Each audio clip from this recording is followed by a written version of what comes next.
Welcome to Nerds at Church, a queer feminist podcast diving deep into faith, nerdery, and the Bible.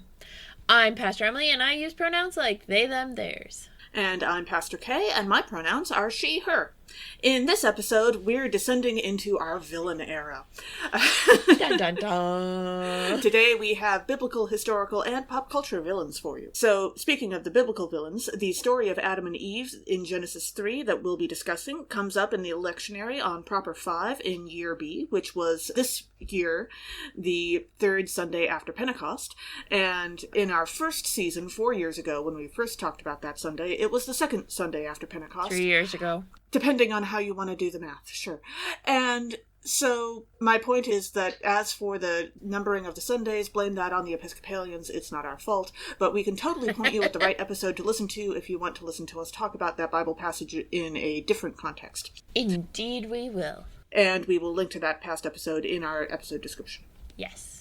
If you are as excited about this season and these episodes as we are, and this podcast in general, you can become a Patreon supporter for more content at patreon.com/nerdsatchurch, and check out the episode description for links to any references we make in this episode, including our book list for this season. So, as we descend into this villain era of ours, we are thinking about what it means to do bad stuff for good causes. And this comes into play for all of our villains in different capacities, but also as Lutherans, Kay and I are especially familiar with the idea that we are to sin boldly, which is a Martin Luther phrase, and it comes from the idea of sin boldly, but believe in Christ even more boldly. So it's connected to the idea that, like, no matter what, we're human and we're gonna mess up. We're gonna cause harm.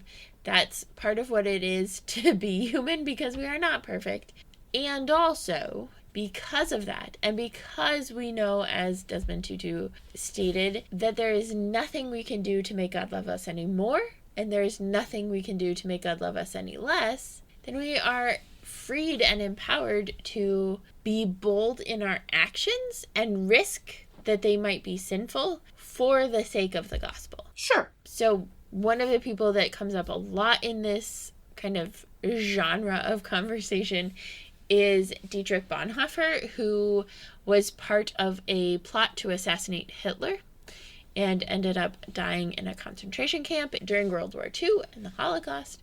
And Dietrich Bonhoeffer has his own issues, particularly with anti-Semitism, but one of the things that he is really well known for is that he resisted Nazis and Nazism in Germany in World War II and leading up to it, and that he actively fought against it, including in ways that some people deem sinful or bad, and other people deem necessary. And so this is kind of like where deontology, which is the idea that the way you get to your goal matters, and teleology, which is the goal is the thing that matters and the way you get to it is less important, kind of clash.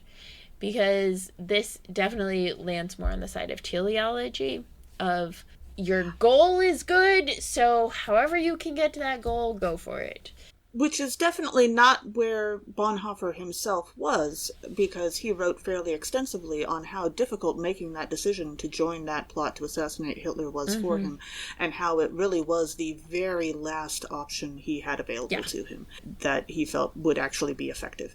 It was a very difficult decision for him, and we as a podcast would just like to continue saying that murder is bad. Don't.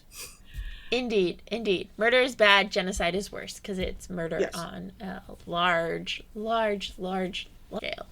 Yes. But that's kind of what we're digging into, that we have set up in the world and in pop culture certain people to be heroes and certain people to be villains, and how we decide who is hero and who is villain a lot of the times has to do more with who has power or who has capital in a capitalist society, or who has kind of the capabilities and the narrative around them to be deemed hero versus those who are deemed villain. Yeah. So, I'm excited to dive into it. I'm excited for our villain era. Yes. So for our first set of villains, because we're going to have multiple sets of villains today, there are no singular individual villains. These are all multiple people. For our pop culture villains, we have Poison Ivy and Mr. Freeze from the Batman universe. And many of you may already be familiar with them from different sources. So I'll give a short summary for each of them. Poison Ivy, whose legal name is Pamela Isley, first appeared in Batman issue number 181 in 1966 as part of an ongoing effort then to have more female characters in Batman's world in general. That's also when Batgirl and a few other characters made their appearances too. Weird. It's kind of like having a male superhero and male villains doesn't lead to a lot of gender diversity. Yeah. Or, having more gender diversity makes for more interesting stories. And they were figuring that out in the 60s already, so it has been a while, and yet. And yet. And so there are many continuities for Poison Ivy and for all comic book characters, really, at this point. But she pretty much always starts off as a botanist who gains superpowers, generally through some kind of a lab accident. And she becomes something of an avatar of nature with these superpowers that she gains. And she fights back against humanity's destruction of the planet in a variety of ways. As time has gone on and our impact on the planet's ecosystem has become more and more and more obvious, writers have had to have her lean more into full-on human genocide and, destroying the human species as a whole to keep her as a supervillain and not as an anti-heroine, because it turns out that the environment is something that we need to work on and that we are actively destroying and are having a hand in our own destruction with. And Weird. So they've had to have her lean into further and further severe plots in order to make sure that she doesn't sound too much like a hero, although she does walk the line in a few places. She appeared in multiple incarnations, but I personally know her best from the 1997 film Batman and Robin, where she is played by Uma Thurman. I think that was my first introduction to her. And, of course, there is also the current adult animated series, Harley Quinn, where she is the love interest and best friend, and also general mastermind. Like, no one wants Harley to plan anything. That's a terrible idea. But Poison Ivy's pretty good at it. 2 people in our family went as Poison Ivy and Harley Quinn for Halloween last year. Aw. So. Yes, that series is very fun. And then Mr. Freeze started off as Mr. Ice in Batman issue number 121 in 1959, and he was later renamed Mr. Freeze in 1966. And at that point, he did not have much of a backstory or even a legal name until 1992, when he was reinvented by comic book author Paul Dini as a tragic character known as Dr. Victor Freeze, F-R-I-E-S, pronounced Freeze, who, in trying to save his wife from a rare disease, has a lab accident that gives him superpowers and also confined him to life in a cryosuit in order to survive. And he becomes a supervillain because various people are not as cooperative in saving his wife's life as he would like for various reasons. That's true. Again, also, he appeared in 1997's Batman and Robin as played by Arnold Schwarzenegger, which he was clearly having a very good time. And he also does more briefly appear in the cartoon Harley Quinn, where he, much to her surprise, teaches Harley what real love actually looks like when he is genuinely willing to die to save his wife. Things kind of go a little haywire after that, but we don't need to go there because he's dead. So, yeah. I think it's particularly interesting because there's in psychology, there was always that one scenario of, the person, usually a man, who steals medicine in order to save his dying wife or kid, and... Oh, yes, the medical ethics question. A life is saved, a window's broken. As I think Dr. Bartlett puts it in an episode of West Wing at one point. Yep. And that is used in psychology, I think, to, establish where people are at in their psychological development and moral and ethical development, which I think is fascinating. Having a more complicated set of ethical understanding. Yeah. Yeah. Mm-hmm. So he's, living it out. I mean... On the one hand, yes. On the other hand, depending on which continuity we're talking about, he kills a lot of people. A lot of whom have nothing to do with his wife. So, and also causes a truly amazing amount of property damage that probably impacts a lot of people's jobs and abilities to earn their livings, and very possibly also their homes. So, yeah. Yeah. Less concerned about the property damage, but killing other people to save one person.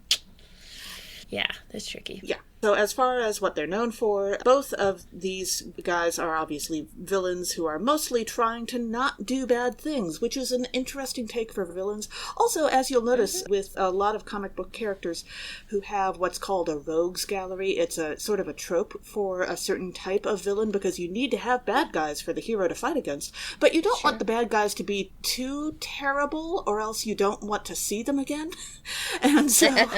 you wind up with this interesting middle ground of a rogues gallery of people who are, trying to do good things, but also, taking the absolute terrible decision-making route of you really shouldn't go there. So that happens pretty consistently for Batman and for a lot of other characters. I think another character known for that is the Flash and some of the others. So, yeah, saving the planet or saving one's spouse are good things, in general, absolutely. But also after some lab accidents and misunderstandings and occasionally the cis-heteropatriarchy getting in the way, which I think very clearly happens with Uma Thurman's Poison Ivy and Batman and Robin. And I'm not entirely sure I'm remembering this right, but I think also in a more general sense with Mr. Freeze's issues in that same movie, people who are somewhat misogynistic towards his wife and the importance of her survival during that movie. Because of those things, they abandon things like, say, the Fifth Commandment and the survival of the human species in order to get their way.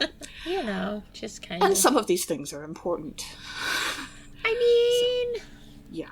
I go back and forth on whether or not humans should survive, but yeah, totally. Sure, but, the Fifth Commandment also comes in there. And that's true.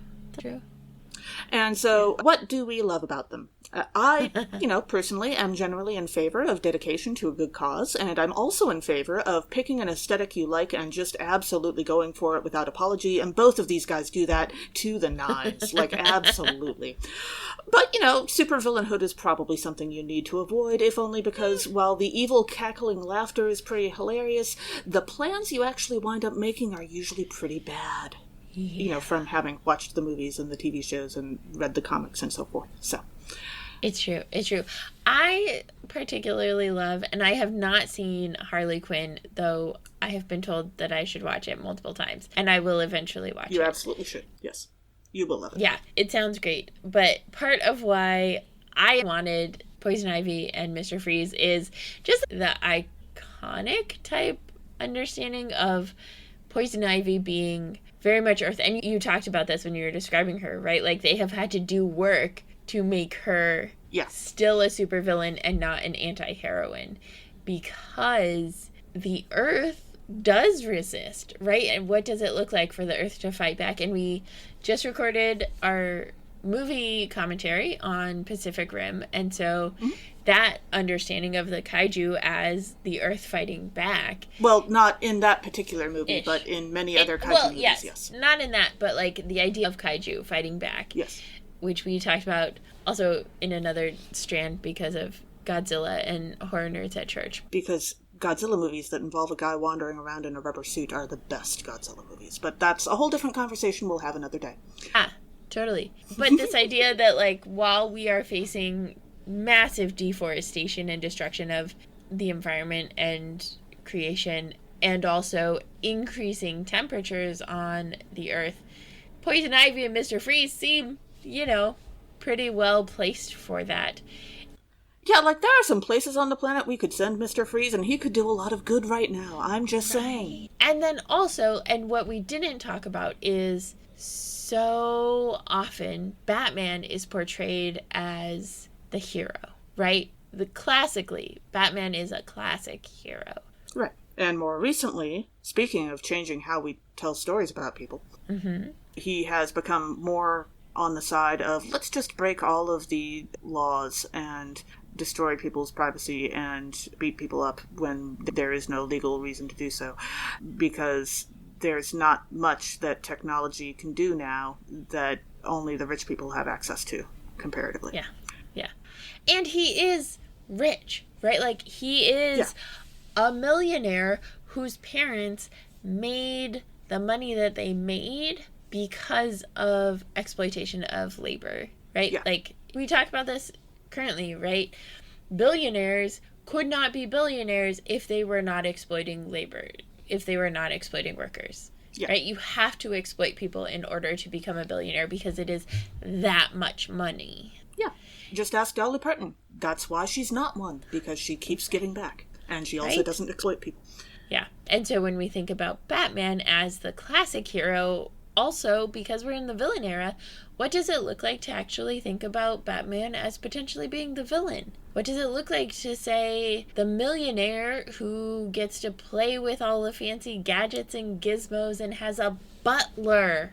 Literally has a butler who takes care of him and does all the things and helps him do his little vigilante shtick. I mean, Alfred is amazing. Alfred is amazing. I'm not knocking also, Alfred. If we all had Alfreds, the entire world would be a terrifying place. But yes. Right? Or even if we were all Alfreds, right? I think a lot of us would have to be more capable and competent than we are, Emily. Like, I am not an Alfred. That is not happening. I'm not saying you are. I'm just saying, what if we Yes. were? But Bruce Wayne is not Alfred, right? And what does it look like to think about Bruce Wayne critically instead of just the automatic assumption? You are going to love the series Harley Quinn so much I cannot even begin to tell you. But I'm excited for it. I am still trying to work my way through Doctor Who, but also am watching like a Discovery of Witches because Horror Nerds at Church is starting our witchy season. But also, yeah, Harley Quinn and all sorts of different shows are like on right now. I don't know how I'm going to keep up. I probably won't, but we'll try anyway. Yeah, so that's some of the stuff that I love about Poison Ivy and Mr. Freeze, and in thinking more critically about Bruce Wayne and Batman. yeah, absolutely. Yeah. And as for a tie-in to today's theme, they are trying to do good things, and they are choosing terrible ways to do it. And also, our sub-theme today is saving the environment, and Poison Ivy is definitely all about that. And Mr. Freeze actually has to learn a lot about the environment as part of his powers involve, adapting it. And he does make some comments, I think, in various continuities about how the destruction of the environment is impacting his ability to use his powers.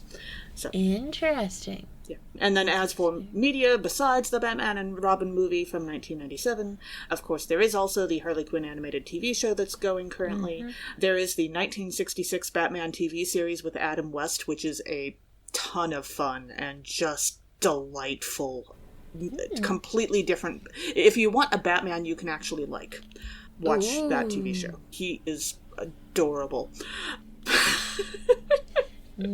And also a lot of the really old jokes about Batman originated there. There's the Gotham TV show, which I have not actually tried. Poison Ivy, in particular, appears in the Arrowverse collection of TV shows and has had a few solo comic book series.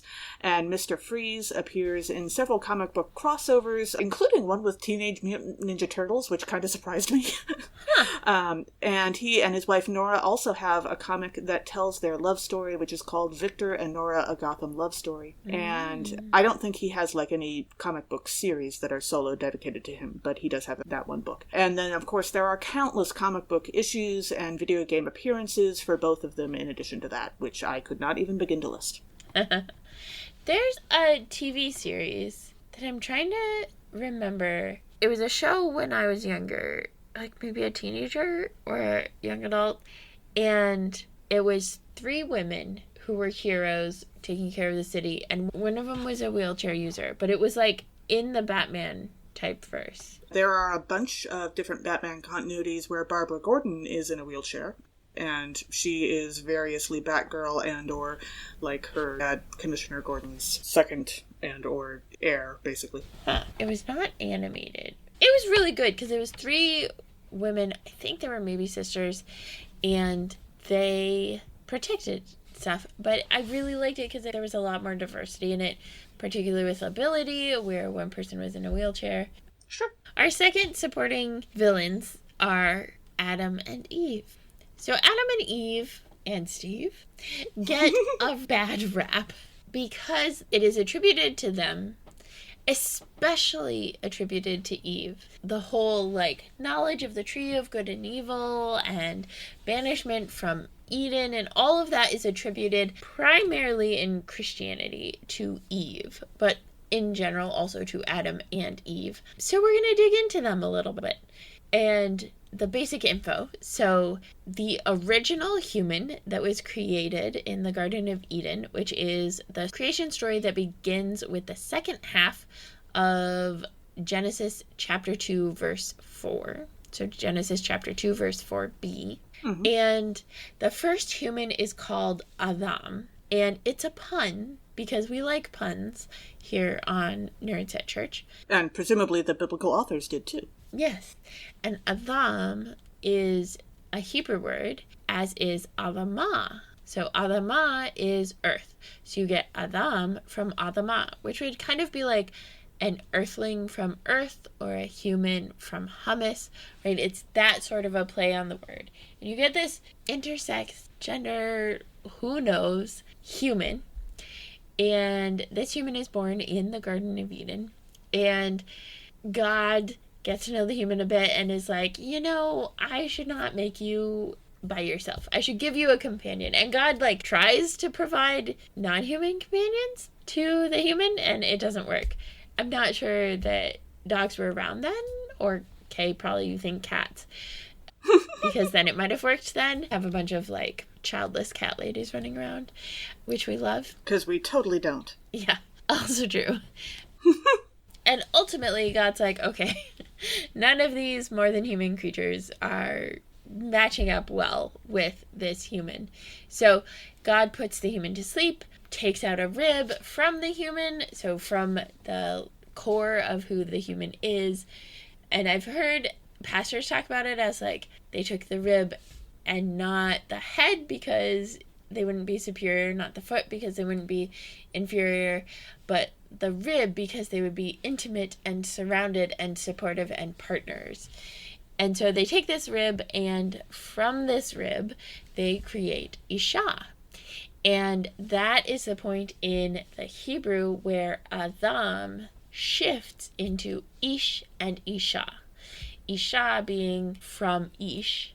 And that's where the English Adam or Adam and Eve kind of come into being. Sure. Come into play in the story. I have heard so many terrible misogynistic jokes about Adam's rib. Can I tell you about a good one that is not misogynistic and was actually very sweet that I heard recently? Ooh, yes, always. Because it was such a genre-breaking moment for me. Yeah. So recently, there is a person who is attached to my congregation, and he had been having some trouble, and his doctors finally figured out what was going on because it turns out he has an unusual condition. The top rib on one side, I think it might be the left, I don't honestly know, but the top rib and the collarbone, when you lift your arm, they often rub up against each other. And okay, yeah. And every so often, a person is born who, most of your arteries and veins and such go inside of your ribs, right? Because they stay inside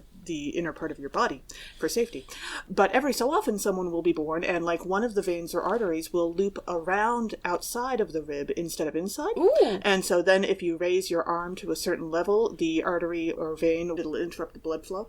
And that can be a problem for various reasons. And if you happen to also be the type of person who sleeps with your arms above your head, that can lead to some ongoing problems. And so they finally figured out what was going on, which is the good news. And they looked at all the various options of what they could do, and apparently the option they came up with that was going to cause the least amount of trouble. I'm not telling you this person's name, so you'll never be able to track this person down, which is why I can tell this story. But the option that would cause the least amount of trouble is to simply remove the rib, right? Because they looked at all the other options, and it was just going to be way more trouble for various reasons. And so he went in and had that surgery last week. He's out, he's fine, he's home, he's recovering, life is good. Wonderful. But he came to coffee the week before the surgery and was telling people this story. And he was at one end of the table and his wife was at the other end because this is a gender-segregated coffee gathering, which is not something that is in my control, but they've been doing this for years and nobody's going to stop them. But somebody at his end of the table asked, so, hey, does that mean you have to go looking for a new wife if you're losing a rib? And he said, no, why would I want to? And it was very sweet, but also, they managed to make a Bible joke out of nothing. And it wasn't, mean-spirited. I loved that. And so his wife said he actually made a point of telling her later that she was wonderful and he was so grateful to have her because of that. But yeah, I thought that was a great story. And also, bodies are interesting and do the strangest things. It's true. They really, really do. Yeah. Interesting. That's really sweet. I love that. You never know what you'll get on Nerds at Church. It's true. So, Adam and Eve, they were born in the beginning, in those early times, in the Garden of Eden. They died. We don't actually know all of this information. We know that they died outside of the Garden of Eden, presumably east of it, because that's where God put up the sentry to, like, guard from them getting back in. And we know that Adam died at 930 years old, and Eve's death is not recorded in Genesis, so we don't actually know. They had at least 4 kids. They had Cain and Abel, which did not end well, and then they had Seth as their 3rd kid, and continued to have kids, and, you know, all of that stuff. Also, I feel like we should mention that we as a podcast do not necessarily hold that Adam and Eve were historical personages, and that this is a storytelling method. But yes. This is what I think of as a creation story. And Jewish people agree with us, so. Yes. There are actually multiple creation stories in the Bible, and even in the beginning of Genesis. And they are not intended to tell us the historical facts of how we came to be.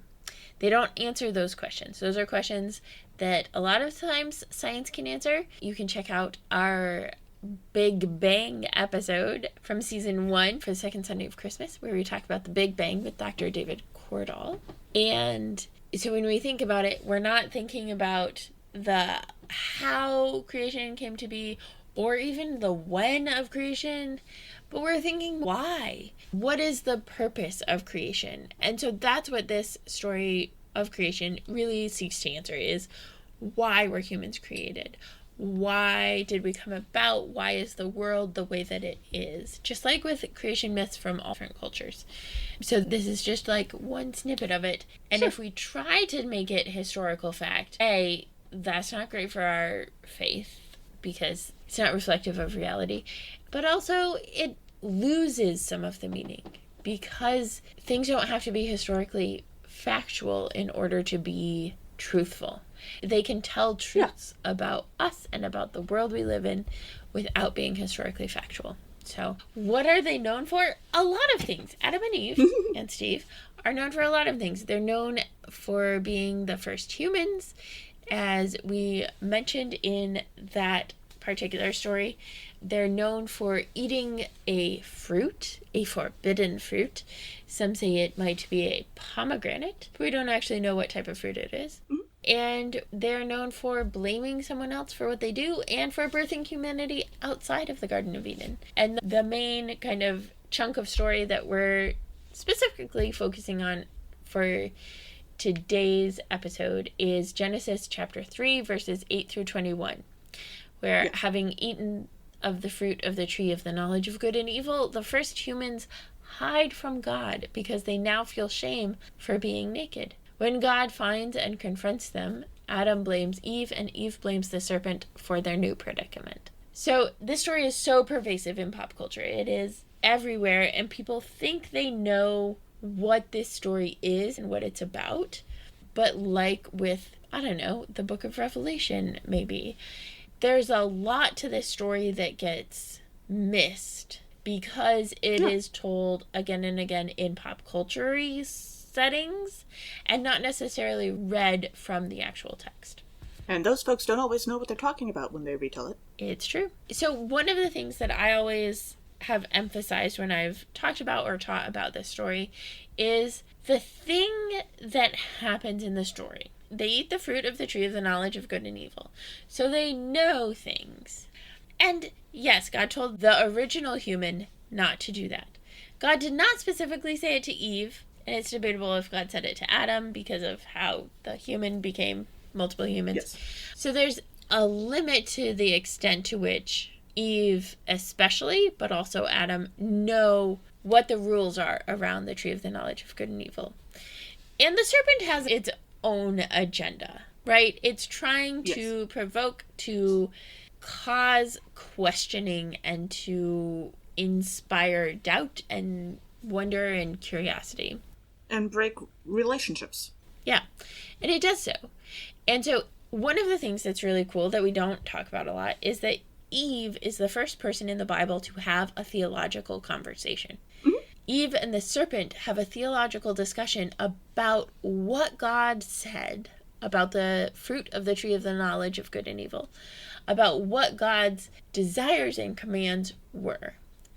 And one of the other things that is glossed over a lot is that Adam seems to be present for this. He's just not talking, which some of us say is, man's rightful place, standing aside and not talking. Don't hate me.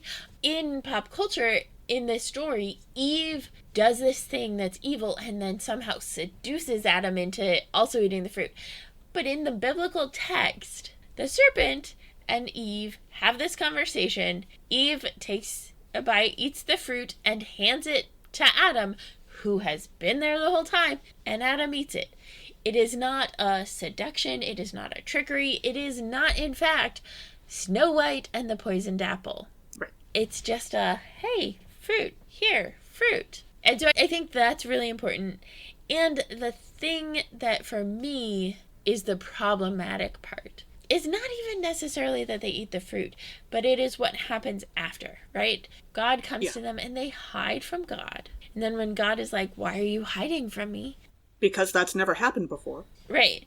Adam says, Eve made me do it. And Eve says, the serpent made me do it. And it is this propensity that we have. And this is why when this came up in the lectionary, we talked about blame, shame, and vulnerability. This propensity that we as humans have to blame someone else for the things that we have done. Yeah.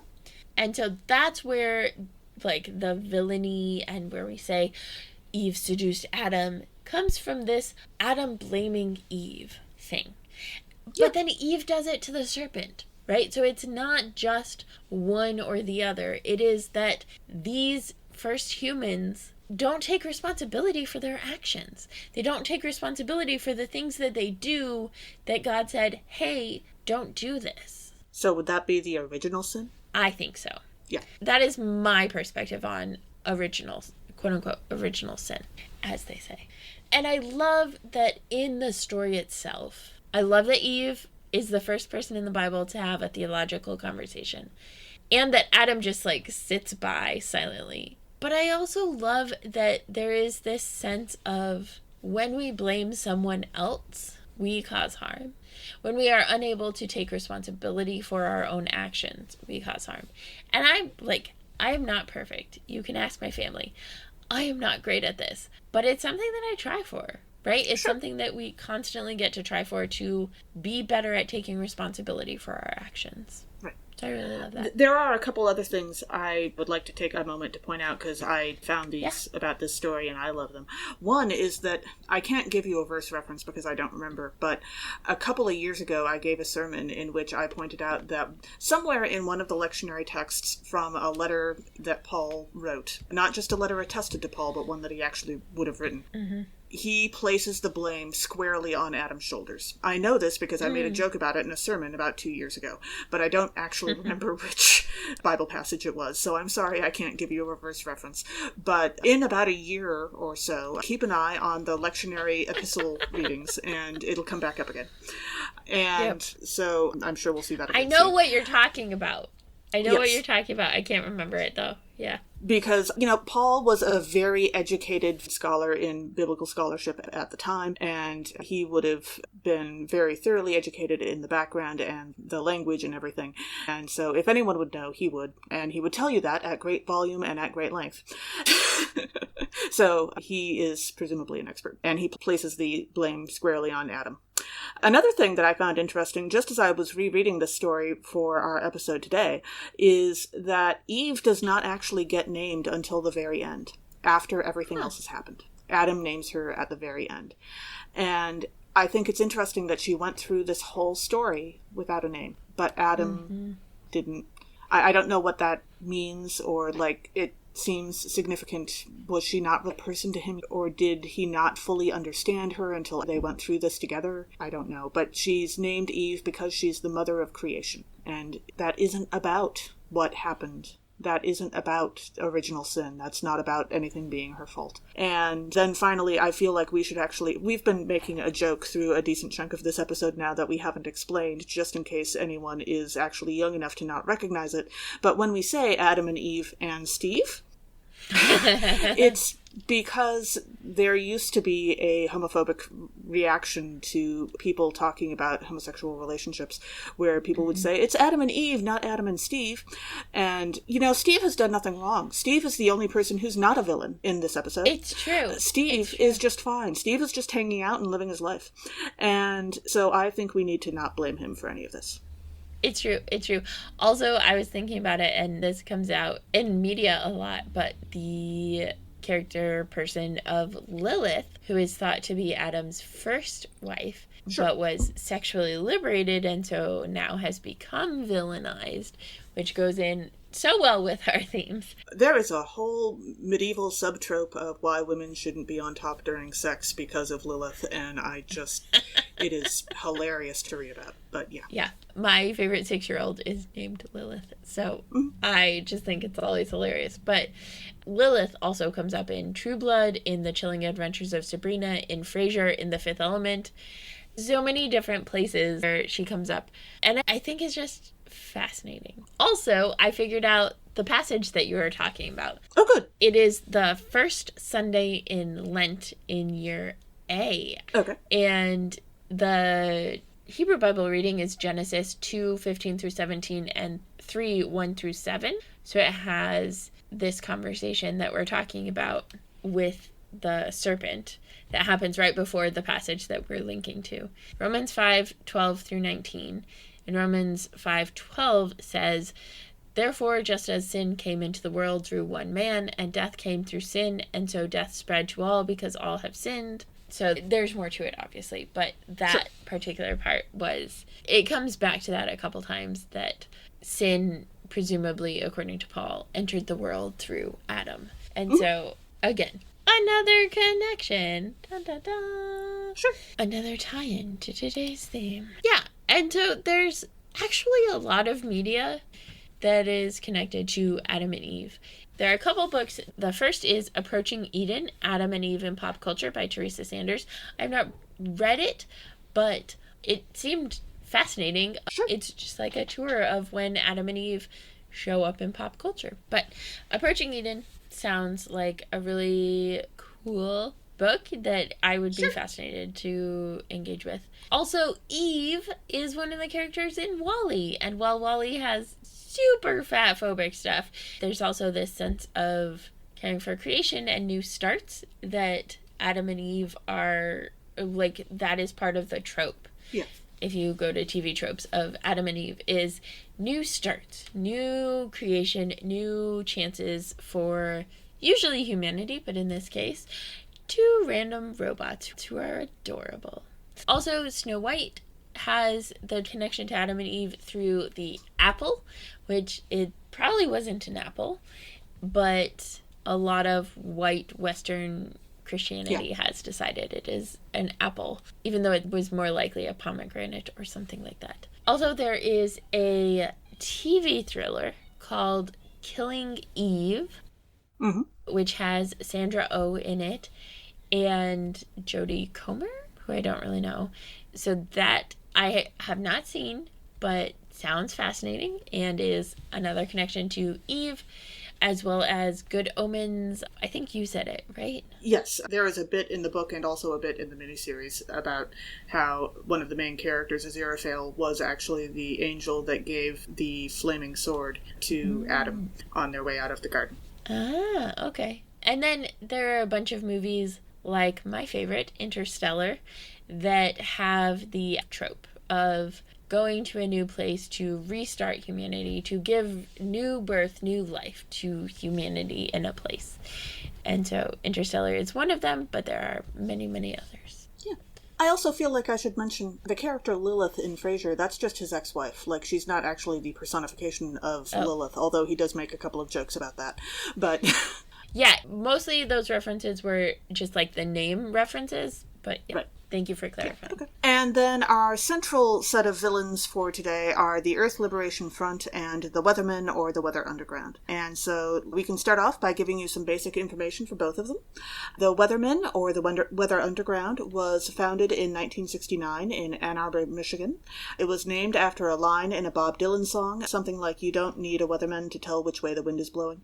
And they considered themselves sort of the white counterpart to the Black Panther movement, moving in similar directions and doing similar things, and focused primarily on combating American imperialism, and because of the time that they were mostly active, also protesting the Vietnam War. Indeed. The Environmental Life Force, or the ELVs, ELF, get it?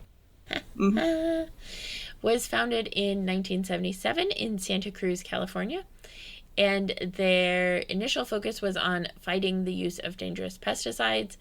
Later on, they moved to wider guerrilla warfare against the destruction of the environment. And the initial founder of ELF, or the ELVs, since has stated that he did more good for the environment through his research and organizing than through the guerrilla warfare that the organization did. And this group no longer exists. In the 90s, a group called Earth Liberation Force surfaced in the UK, but other than having similar names to the first group, there's not really a connection. And they use a leaderless resistance model to fight environmental destruction by way of property damage, which is not a little bit ironic. Yeah. More on that to come. So what are they known for? Well, the basic background story of the Weather Underground. They were most noticeably active from 1969 to 1973. Their first incident was destroying a statue in Chicago which commemorated the deaths of 7 police officers at what was known as the Haymarket Affair. I realize that people who didn't grow up near Chicago have probably never heard of the Haymarket Affair, so I'm going to give you the very brief rundown, which is that it began as a peaceful rally one day in 1886 for a 8-hour workday. And this rally happened because there had very recently, I believe the day before, been an accident at a factory which had killed 1 worker and injured several others. And so police arrived at this peaceful rally and tried to disperse the crowds, and someone unknown threw a bomb. And because of the bomb, 7 policemen and 4 civilians were killed. A lot more people were injured. It was an absolute nightmare. More frustratingly, although not really a surprise to anyone who spent time in Chicago, those who were accused at the trial that happened subsequently were only vaguely connected to the incident. Like, one of the people might have been the person to build the bomb, but 2 of the people weren't even in town when this incident happened. No one was actually the person accused of throwing the bomb. They never found that person, and several of the people were only vaguely connected at all. Back in 1969, the Weathermen destroyed this statue that commemorated the deaths of those 7 policemen. The statue did not have anything to do with the dead civilians, by the way. And so after the Weathermen destroyed the statue, the city put it back up. And so the Weathermen destroyed it again. And then the city put it back up. And then the Weathermen destroyed it a 3rd time. And then the city decided to rebuild the statue at police headquarters. This was really only the initial, this happened over the course of a couple of years, I think, and this was really only the initial thing that the Weathermen were known for, and I realized that it probably was incredibly scary for the residents of Chicago at the time, because, among other things, the first blast apparently blew out over 100 windows in the neighborhood.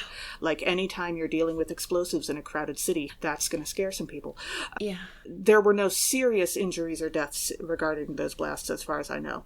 But when you're reading the story of what happened with the statue, it has very strong, and then that fell into the swamp, Monty Python energy about it.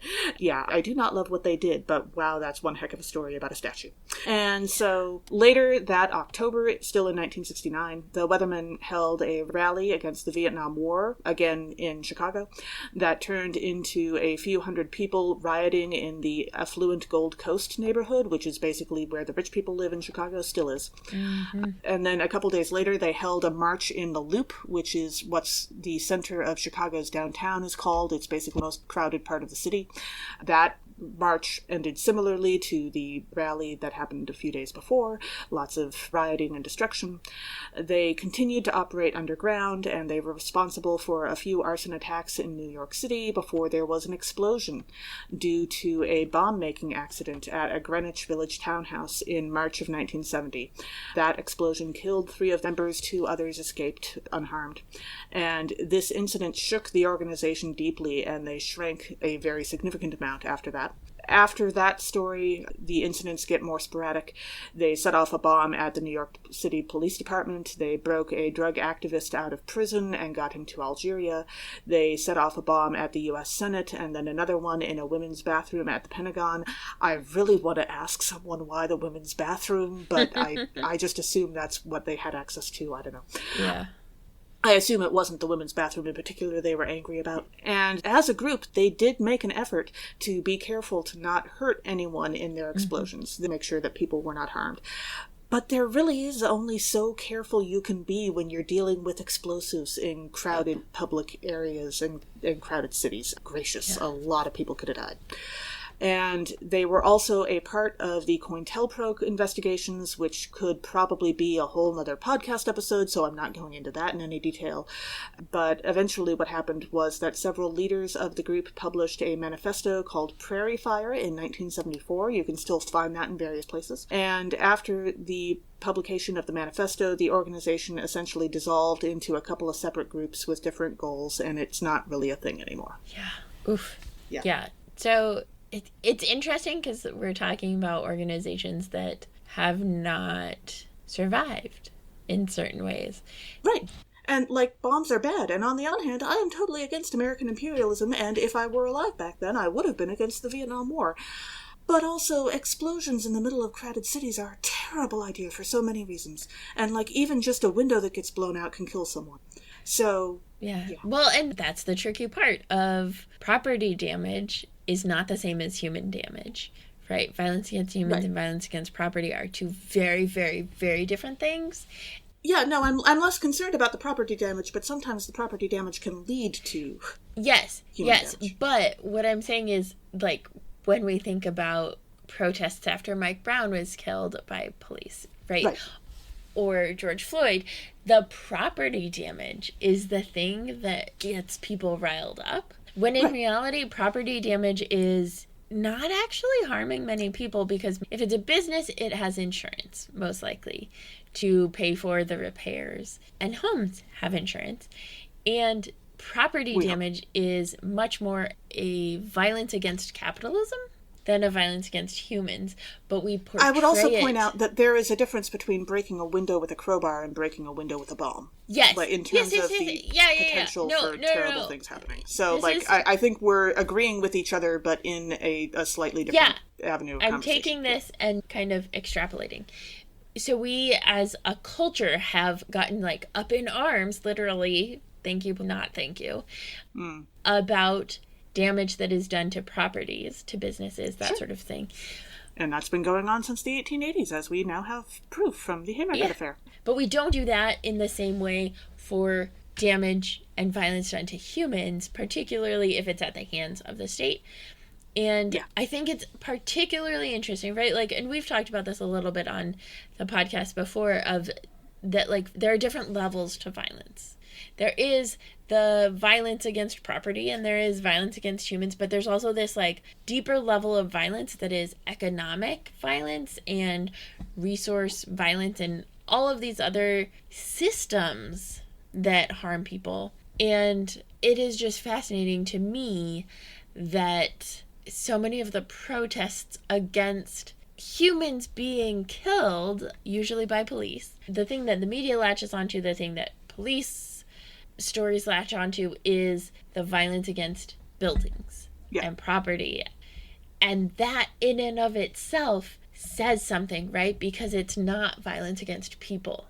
The response to violence against a human is not more violence against humans. It's violence against property. It's violence against the systems that are set up to harm us all. But we put it at the same level. And a black boy's life is not the same as a gas station's ability to function. Not at all. Yeah.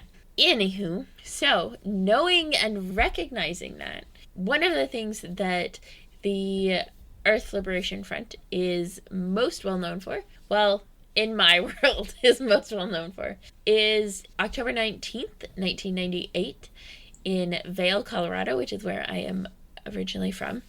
They set fire to 2 elk, which was basically 3 buildings, and then also 4 chairlifts at the top of Vail Mountain, which is the biggest ski resort in North America. And the eco-terrorist group was called The Family, but they were associated with the Earth Liberation Front.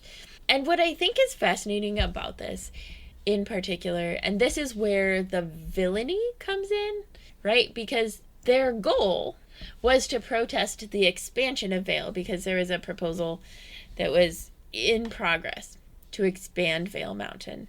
And there were a lot of protests, actually, particularly about the ways that it could endanger lynx habitat. And so, like, in the midst of a controversial thing that didn't have the full backing of the town, Earth Liberation Front came in, destroyed buildings and chairlifts, which takes resources, and then that actually, like, became a rallying thing for people in town. I was a kid at the time, but for people in town to then be like, no, we are supporting this. We're not with the eco-terrorists, we're supporting this.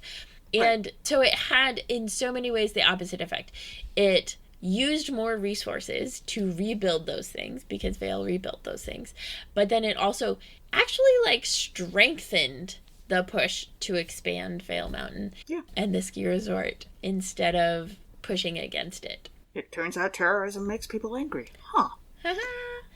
I think that that's really interesting. And for a long time, we didn't know who actually was responsible for it. And then eventually 6 people were tried and incarcerated. And a 7th person who is suspected to be the 7th person involved was in Spain, last Wikipedia heard, and remains on the FBI's most wanted list. But they didn't kill anybody. There were a couple hunters who were in the heated bathrooms, which sometimes hunters sleep in there, I guess. But they were okay. They didn't kill anybody. They just damaged property. And so that's part of where I was coming from, of, like, how much our culture, and particularly, like, our government and our law enforcement, has valued property. And I was thinking about it particularly because a woman in Iowa, Jessica Resnick, was sentenced while I was in Iowa, June 30th, 2021. She was a water protector and tampered with and harmed some of the energy stuff that was involved with the Dakota Access Pipeline.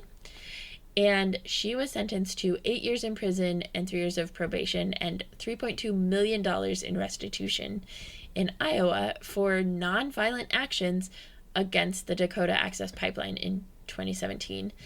And the thing about her sentence was that the judge decided to add a domestic terrorism enhancement to it because she was harming an energy plant. Sure. And that particular enhancement is from the Patriot Act, which was in response to the attacks on 9/11, and that the Biden administration started to use to combat domestic terror. And so the federal judge applied that to hers, and so she has a much longer sentence than most people who do what she did and get found guilty or charged for what she did. Yeah. And so again and again, the themes, right, are folks who have good goals and good aims and want to do something, and then the results are not as good as they're hoping, or the results and the particularly, like, backlash, especially from the government, especially from police, that sort of thing, against their actions would just make things worse. Yeah. And don't actually help. So that's fascinating to me. Also, eco-terrorism, but also just environmentalism in general. Part of why we chose these is because I am just fascinated with what happened at Two Elk, and mostly because I was really excited to talk about Poison Ivy and Mr. Freeze as maybe not the villains we think they are. They are interesting, yeah. Yeah, but I think it's important for us to know that we can't just categorize people as hero or villain. The world is more complicated than that. Yep. That there is nuance and there is complexity in how we characterize people and organizations and actions that people take. The one place where I will, carve out a caveat for us is ecofascism is still fascism. So if you are advocating for environmental concerns in a way that advocates for the genocide of people who are not white, that's called fascism. And that's still wrong. That's super duper wrong. And there's a difference between advocating for, let's have fewer kids, and advocating for, let's make Black, Indigenous, and other people of color have fewer kids. Right? Not the same thing. Yeah, we wanted to throw in that note because if you're looking for a group to get involved with environmental activism, you really want to take a careful look about whether or not they are tied to eco-fascists these days. It is impressive how intertwined they have gotten with a lot of very popular groups. Yeah. It's almost like a lot of environmental organizations were predominantly white and didn't deal with racism. Yeah. Funny how that works. Which also, right, if you are looking to get involved with environmental concerns and environmental organizing in your community, finding organizations that are led by Black, Indigenous, and other people of color is the best way to do that because A, they're automatically not fascist, and B, those are the people who are most impacted by environmental degradation, climate change, and other things that we are trying to work against. So they also tend to know how to get things done without causing unexpected problems because they've been there. So. Indeed they do and have. Yeah. So what do we love about these villains? Indeed.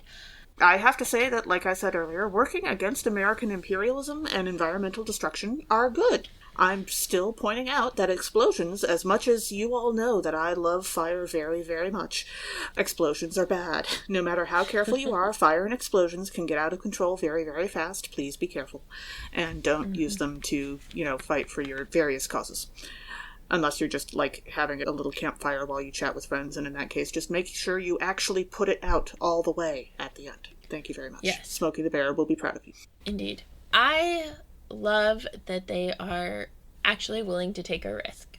I think about Jessica Reznicek in particular, but in general, that there is a very clear seriousness with the things that they are risking, whether we're talking about environmental, the seriousness of climate change and the ways that climate change will kill us all, literally, or the risks that people like Mr. Freeze, right? That Mr. Freeze is willing to take this huge risk for the love of his wife. That Poison Ivy is literally the earth fighting back. I love those things. Yeah. So these folks kind of created our theme for today because this was, I think, where we started, and then we came into Poison Ivy and Mr. Freeze. So. Yeah, I can't remember because Poison Ivy and Mr. Freeze are so integral to me. Yeah. To the villain era. Yeah.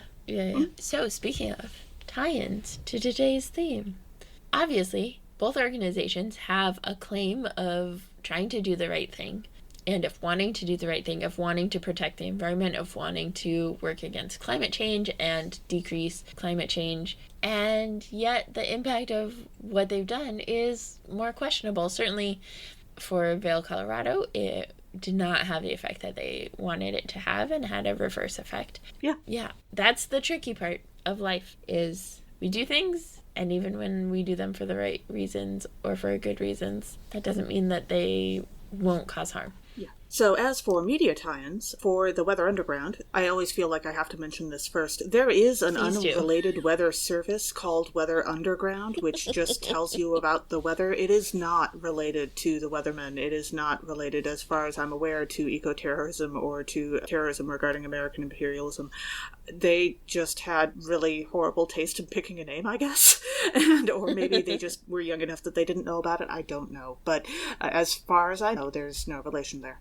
I stopped using their app because they couldn't give me accurate data about tornadoes in my neighborhood, so I haven't used them for a while. That seems kind of important. It Yes, that is actually the primary goal of me having a weather app in the first place. So I do have a handful of memoirs from those who were directly involved. There's Fugitive Days, Memoirs of an Anti-War Activist by Bill Ayers, who was one of the formative members, and also Flying Close to the Sun, My Life and Times as a Weatherman by Kathy Wilkerson, who was one of those people who survived the townhouse explosion in New York. And those were both published in the 2000s.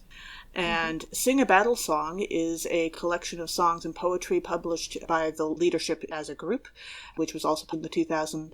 There's a book called Bad Moon Rising, How the Weather Underground Beat the FBI and Lost the Revolution. That's by a historian, and it was published in 2016, and I believe it gets good reviews. And then also, if you're looking for a movie to watch instead of a book to read, there is a documentary called The Weather Underground, made in 2002, and it gets excellent reviews as far as historicity is involved. So that is available in various places. And of course, if you want to read the government paperwork, the government subcommittee reports on the group are, I believe, public domain, and you can go looking for those. Have fun. I'm sure they make for delightful reading. I'm sure they do. As for the Elves, the Earth Liberation Front, the book that really got me deeper into this, because 1998, I was 12, right? I was not at an age where I really knew what was going on. I remember it, but I didn't really know what was going on. And then several years ago, I think during our previous iteration of the podcast, when I was still living in Minnesota, I did a reading challenge, and one of the categories was read a book based on where you're from, your hometown. And so I read Powder Burn, Arson, Money, and Mystery on Vale Mountain by Dan Glick. And it goes into the details of the lynx habitat, the arson, the politics that had been brewing before the arson, before the ecoterrorism, and what happened after and all of that. Shortly after that was published, they actually figured out who had done it and brought them to trial. So it was really interesting because I didn't know, because I hadn't been that connected to that later on. Sure. And so I was reading it and I was like, I wonder who it is. Like, these are all the different pieces that, like, could have had a hand in it. And then after it was over, I was talking to my mom and she was like, yeah, they found the people. And then the other book that I found that looked like it would be really interesting was Burning Rage of a Dying Planet, Speaking for the Earth Liberation Front by Craig Rosebraugh. And I think both of those would be probably really good reads. Also, if you just want to get involved in environmental stuff in a larger scope, the Sunrise Movement is youth-led climate change organizing. Not blowing things up? And not necessarily blowing things up. And they are all over the country, for sure. And would be a great way to get involved. And then as for other themes that tie in with our villains for today, I don't know that I can put this precisely into words, but especially regarding Poison Ivy, Mr. Freeze, and to an extent Adam and Eve with all the finger pointing, and I don't have enough personal experience with the historical groups we talked about, but there's a sense of, well, if I don't get what I want, then neither will anyone else. And there's sort of a whiny, childish reaction involved in there of, you know, it's not me, it's not my problem, what I'm doing is not the problem. That does hit for Adam and Eve with all the finger pointing, and does at various points, depending on the continuity, hit for Poison Ivy and Mr. Freeze as well. They do occasionally have pointed out to them that they could have taken other less murdery options. And there's a phrase a British acquaintance of mine used.